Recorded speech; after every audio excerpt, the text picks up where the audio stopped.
I feel like I need to break out into song, Mike. What song? You just got to let it go. You just got to get rid of stuff. Is there a song with that title? I'm not aware of it. I believe there's a song. I've never heard it. Something like Let It Go. No, never heard it.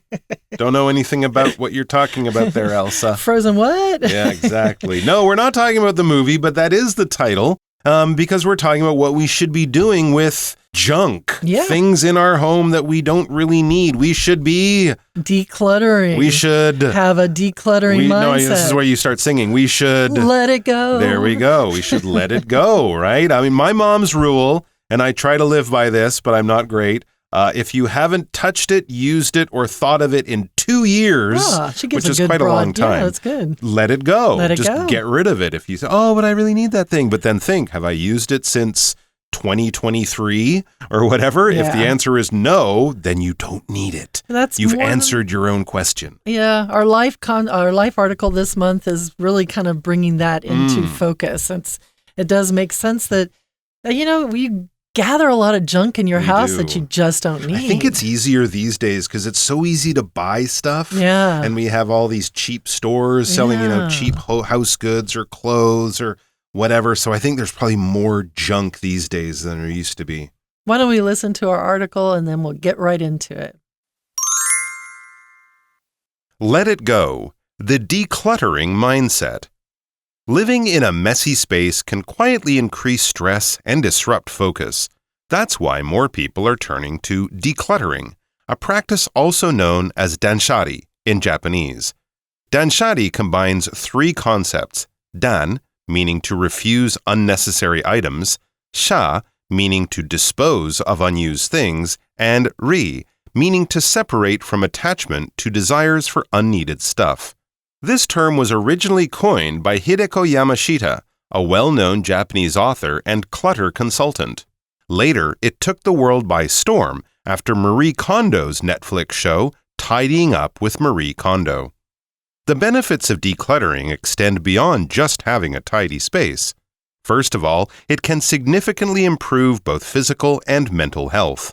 A clean space decreases dust and allergens and fosters a calm atmosphere that reduces stress and anxiety. With fewer obstacles and cleaner air, your home becomes a safer, healthier place to relax and recharge. In addition, decluttering leads to better concentration. Clearing visual distractions boosts your ability to focus and sharpens your decision-making skills. You may discover that you develop more judgment and caution in other areas of life. Here are a few useful tips for decluttering. Start with small spaces, such as a drawer or a desk, rather than tackling your entire room at once. Next, identify and remove duplicate or unused items, especially those untouched for over a year. Furthermore, develop a consistent decluttering habit by scheduling regular sessions, perhaps monthly or seasonally. It can prevent possessions from accumulating again. These practical approaches make decluttering feel less like an impossible mission and more like a lifestyle choice. Decluttering is more than cleaning. It's a lifestyle that brings clarity and peace. So, are you ready to begin your decluttering journey? A little effort each day goes a long way, and you'll feel more motivated once you see results. So do you have a decluttering mindset? I try to. I should be better at it, but I do go through my clothing cupboard, my closet every couple of years and throw away clothes that I haven't worn, things that are a little old, things that I have 2 of, something like that. So I do it, but I can think of areas in my home where I really should be doing this much more. So I'm about 50% right now. Yeah, so the word clutter is just a pile of stuff that's sitting around your house, or just too much dongshi. Yeah, it sounds like something your mom would say. Your room looks really cluttered. Go and clean up your room. And clutter can be nice, right? Clutter can bring people comfort. It can add character to a room. I mean, we're going to talk about some of the people who are real declutter. I don't like that house with no stuff in it. No. If I go to your home, I think it's interesting if you have a bit of clutter, some pictures and souvenirs and little things here and there. I love a big bookshelf filled with books. So some clutter's okay, but some people have real trouble throwing things away. So you need to declutter. Yes. And that's what we're talking about, the decluttering mindset. Decluttering means to get rid of those piles of junk that you just don't really do anything with. And a mindset means a way of looking at things or a way of handling things. So instead of going into your house and going, oh, I like this little pile of clutter. Oh, I like the way this feels. You need to change the way you think. You need to change your mindset, and you need to have a decluttering mindset to get you going. That's right. Because living in a messy space can quietly increase stress and disrupt focus. For some people, that's true, although they do say geniuses' places are mostly messy. I'm going to go with the attitude that I'm actually a genius. You're a genius, like Einstein with his desk covered in piles of papers and stuff. Yeah, so a messy space just means a space that is not well kept. It's not in good order. If you think about your desk, it's like you said, there's a pile of papers. They're probably not all in a neat little pile where you don't see anyone out of alignment. It's probably a little bit here and there. Your hair can be messy if you don't brush it. Your face can be messy if you don't wash it and you leave those chocolate stains on there. And that can increase your stress, and it can disrupt or mess with your focus, cause it to not be, continually focused, cause you not to be continually focused. And that's why more people are turning to decluttering, a practice known as danshari in Japanese. Danshari, I think you said it really well, actually, combines three concepts. Dan, meaning to refuse unnecessary items. Sha, to dispose of unused things. And Ri, meaning to separate from attachment to desires for unneeded stuff. That's a lot of things there. Do you want to hit us with a little bit of clarity on that, Mike? What's that? Well, what is danshari? Oh, danshari, yes. Well, absolutely. These three concepts. A concept is kind of like an idea. If you're explaining an idea or a way of thinking or something that might have different parts to it, then you might have to explain the concept. So, I'm on a special low protein diet. Well, what does that mean? Explain that to me. How does that actually work in your life?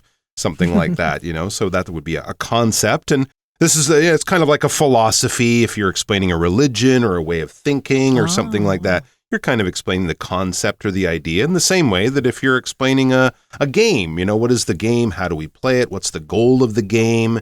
How do we move? How do we, take action in the game? The concept of the game, the general idea. Well, here we have Dan, yes, refusing unnecessary items. If you don't need it, don't take it. But it's free. Do you need it? No. Well, then don't take it. Okay. That's simple. Sha, meaning to dispose of unused things. This is that part where you go around and say, I haven't touched this in a year. I think I'll throw it away. To dispose of is, to throw away, to get rid of, to put in the garbage or recycle more directly in this case.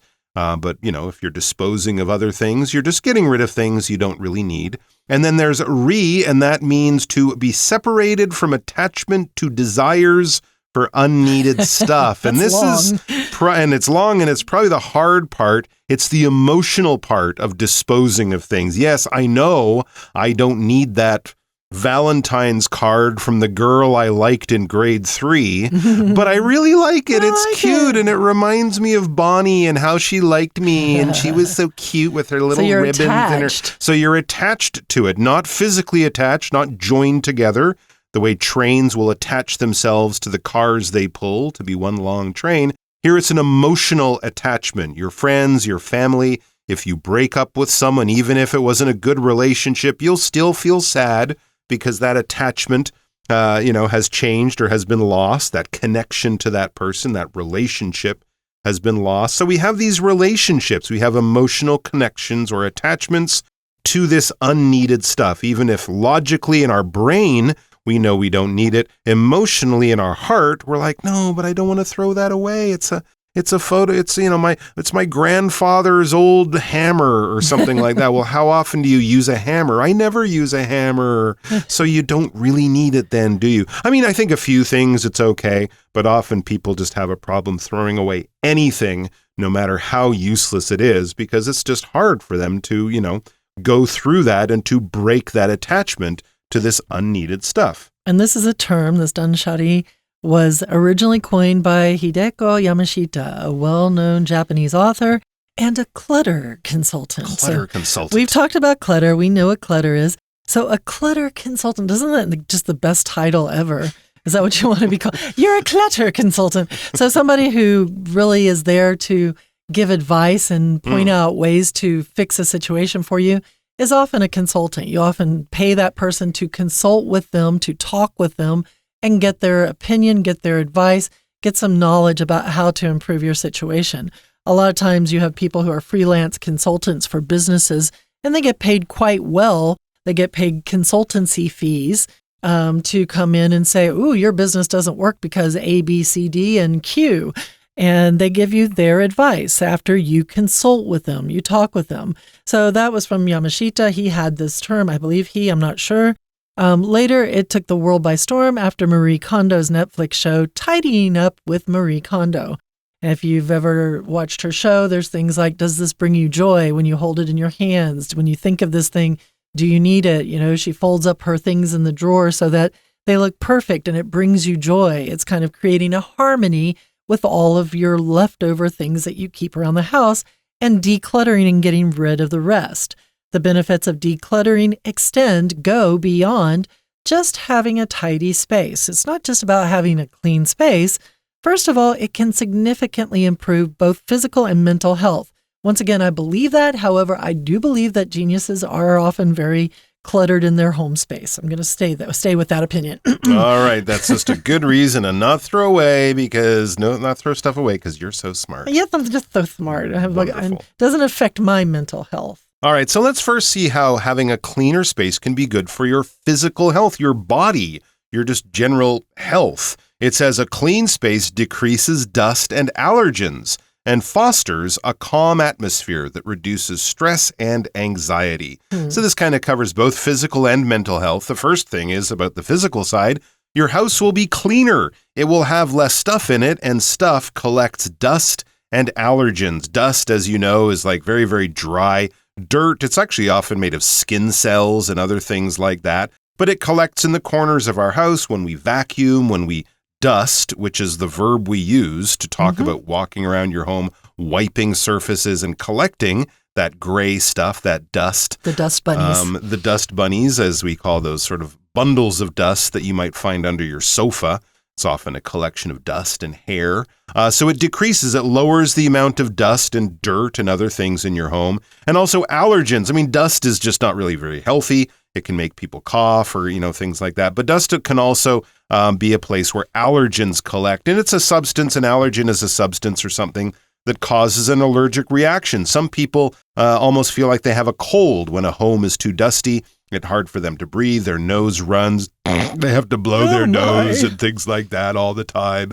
And pet hair, right, can also cause an allergic reaction to people. Dander, the skin also. That can cause people to have allergies and just generally feel unhealthy and sick. So get rid of all that stuff. Your house will be cleaner and you will be healthier. So that's great for your body. And the mental side for your mind, it says it fosters, it kind of creates and helps to sort of develop a calm atmosphere that reduces stress and anxiety. Some people feel like with all this stuff around and you don't know where anything is and stuff. And that can make people feel stressed and anxious, worried, and things like that. But a calm, sort of clear space is for many people is kind of a more relaxed type of space as well.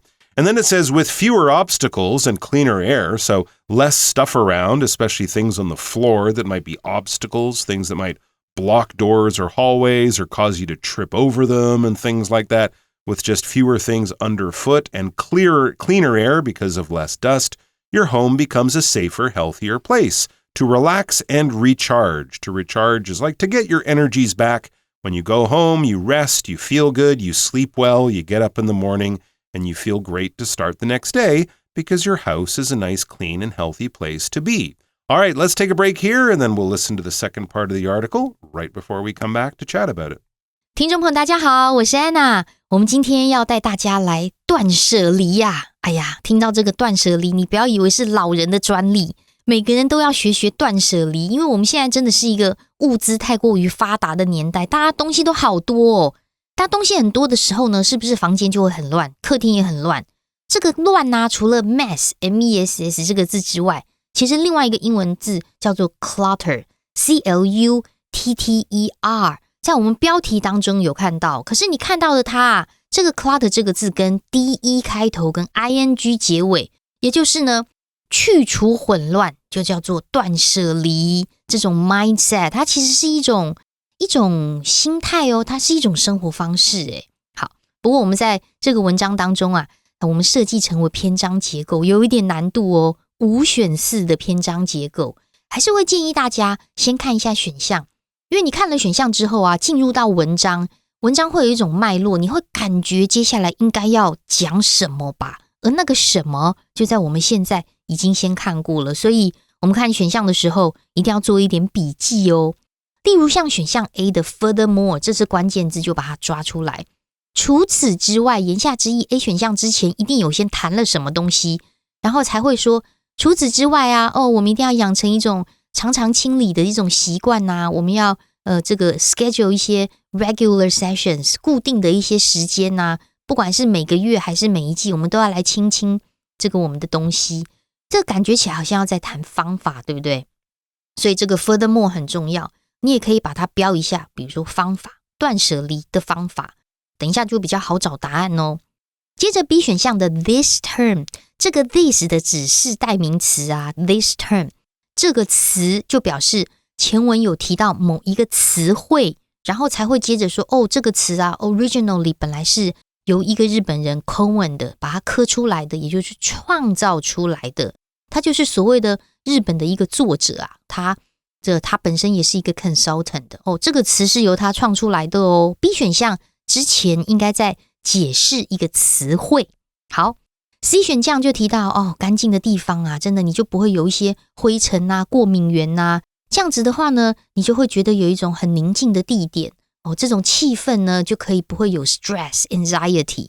好，当然 C 这个选项有限定用法关系子句，先行词是 a calm atmosphere， 从 that 到句尾是限定用法关系子句，而这个 C 选项它的文意指的是断舍离有什么好处，对不对？同样 D 的选项也是好处哦，他说 moreover 这边也要画起来，在 D 选项之前应该也有前文讲好处，哇，可以带来额外的金钱呢，最后面 extra income 收入可以增加，也有谈钱哦。好，最后面的 E 选项，所以说如果说我们这个视觉上呢可以干扰少一点，不要有太多的东西，这样子的话有专注力会比较好哦，决策技巧也会比较敏锐哦，这好像也是断舍离的好处。好，所以我们接下来就要赶快回到文章啦。文章的一开始应该大概我们用常识来判断，应该就是会介绍所谓的断舍离是什么样的意思，对不对？所以像在第一段的第2句关系子句简化先抓出来呢，这个先行词是什么呢？是 decluttering 一直到 practice 这个地方， also 左括号句尾右括号。好，关系子句简化哦， which 或者是 that 跟后面的 be 动词省略，同样也是关系子句的简化，从第3句，哇，第3句是排比句耶，它整个一串的断舍离是什么？我们只要把3个 meaning 都圈出来，这个 meaning 给它代换成 which means， 逗点之后的关代只能是 which， 而动词 means 原本它的意思就是什么。好，所以我们介绍了词汇断舍离，来到了第1题，当然选 B， this term 这个词啊就是这个日本人所Cohen创出来的。好，那么来到了第2段哦，一开始就讲到断舍离的好处 beyond， 不是只是说你的环境很整洁哦。好，既然讲到这个好处呢，我们刚刚选项当中有提到很多的好处，我们就来看看。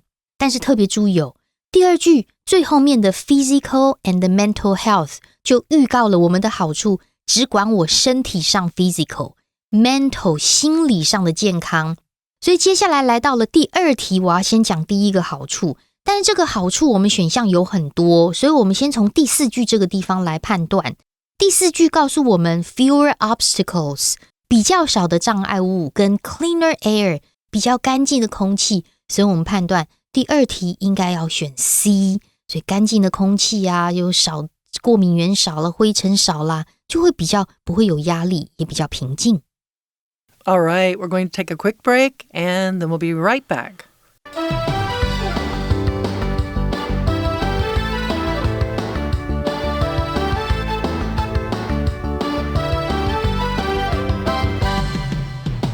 So we talked about relaxing and recharging, but we do other things too. We do things in addition to that, and that is that decluttering leads to better concentration. So there's all these reasons why we want to get rid of the junk in our house. You get rid of the allergens. We have a calm space, cleaner air. We have a place to relax and recharge. In addition, it helps with concentration. You get better concentration. It leads to better concentration. Concentration here means focus, the ability to focus, to concentrate on something, the verb, to concentrate, to give something your full concentration means you're able to focus on it. You're able to dedicate your energy, your mental energy on a topic or on a subject and just dedicate full to it, which might not be so easy if the house is messy. In fact, sometimes for me, whenever I have to do something really important and I need to give my concentration to it, I'll go around and clean the house. It puts things off, right? It allows you to put some of the time when you need to concentrate off, but it also helps you concentrate better. Clearing visual distractions boosts your ability to focus and sharpens your decision-making skills. So clearing the visual distractions, those clutters, the distractions are things that cause you to be distracted, cause you to look away and lose your focus. If you're driving and you see a person standing on the side of a road with a big sign, waving it loudly up in the air, you'll look at them. It will distract you from the road, and that's always a bit dangerous too. And it is a visual distraction. It's something you see that causes you to look away from what you're focusing on.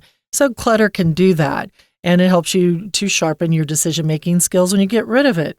You may discover that you develop more judgment and caution in other areas in life. So if you get rid of your clutter, you might have a better judgment, or you might view other things as needing to be fixed or cleaned, and you have more caution. So caution here is like being aware, being careful, taking care not to do something that can cause a problem. Maybe you will take care not to allow the clutter to build up in your life. So here are a few useful tips for decluttering. Start with small spaces. So you don't just go and say, I'm going to clean the whole house. You go into one small room, open a drawer, it says here, such as a drawer of or a desk, rather than tackling your entire room at once. So you're not just going to run around like a mad person, like a little tornado going through the house, like what's his name? From what's its name? I can't think of him. Tasmanian Devil. Yes, you're not doing your Tasmanian Devil. You're going to focus on a small area instead of tackling your entire room. And it's actually a good word here because it sounds like you're doing what you're doing, where if you were playing football, you're running at the other person, grabbing them and knocking them down to the ground. Here you're going to go, I'm going to take on the whole room, and you grab it in your arms and you tackle it to the ground, knock it to the ground.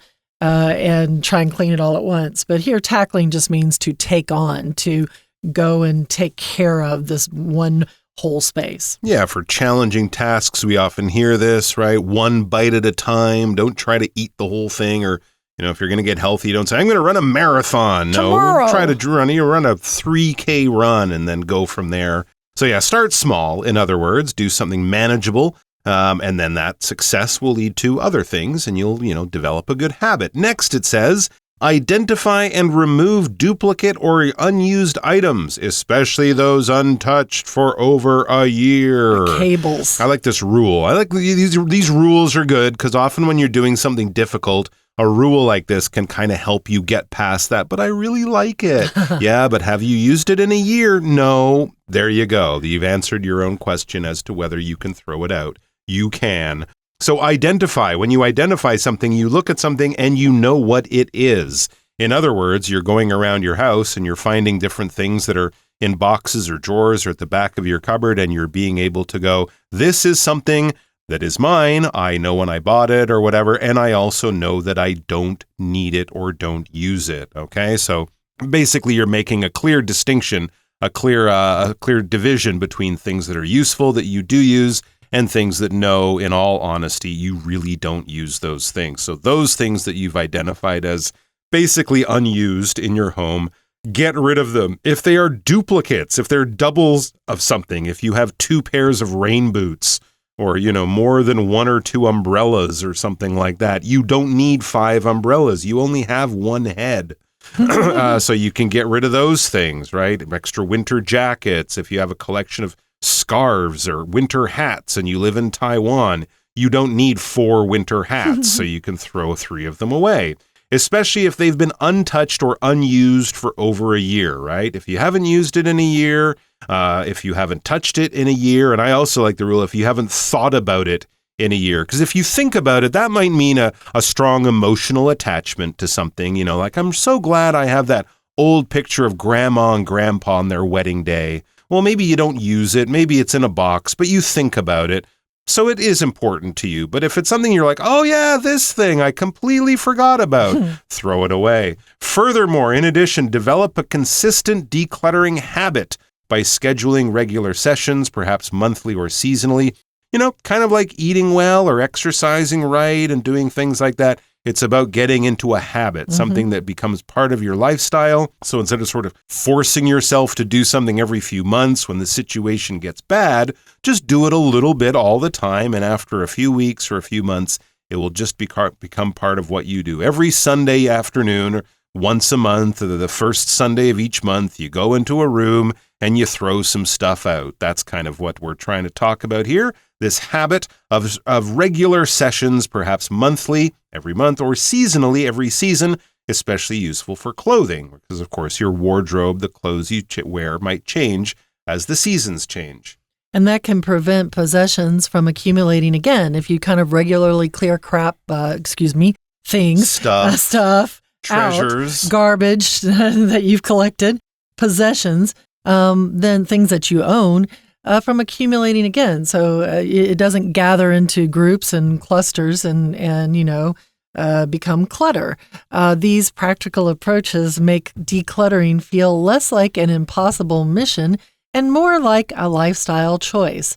So if you go through this process of doing these regular decluttering rounds, you know, it makes it a habit. So it doesn't really feel like it's so difficult to do anymore. It's something you do. It's every month we're going to do the decluttering. It's going to be okay. So it's less of an impossible mission and more like a lifestyle choice. You are choosing to get rid of all that extra junk. And decluttering is more than cleaning. It's a lifestyle that brings clarity and peace. I have to say for myself, I never go for the full, this is going to make my world perfect. But I do believe, yes, you do really need to declutter. And we're going to finish this up with a question. So, are you ready to begin your decluttering journey? A little effort each day goes a long way. So if you put forth just that little bit of effort of getting rid of junk, you might not accumulate or gather together so much junk. And you'll feel more motivated once you see results. So motivated here means something that gives you encouragement to continue to do something.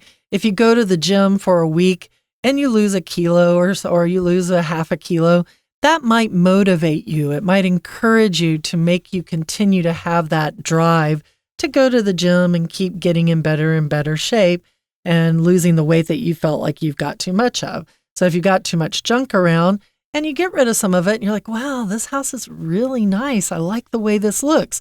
That feeling of satisfaction might give you the encouragement to go and continue to do it. It might motivate you. It might encourage you. It might drive you to keep on going, keep on getting rid of your junk. Someone who helps us get rid of that junk in our brains is our Chinese teacher. Let's listen now. 接下来我们就来到了后面啦。开始的第3题应该在整段，既然讲到的是好处，那剩下来选项的好处只有 D 跟 E 了。D 谈到的是有额外的收入，E 谈到的是这一些提升专注，让我的注意力决策更为敏锐。那既然我们刚刚说了，在主题句当中第2段提到只有 physical and mental health， 所以我们的 D 选项什么额外收入，这个是不能够选的哦。好，所以接下来的第3题我们答案选的是 E 选项。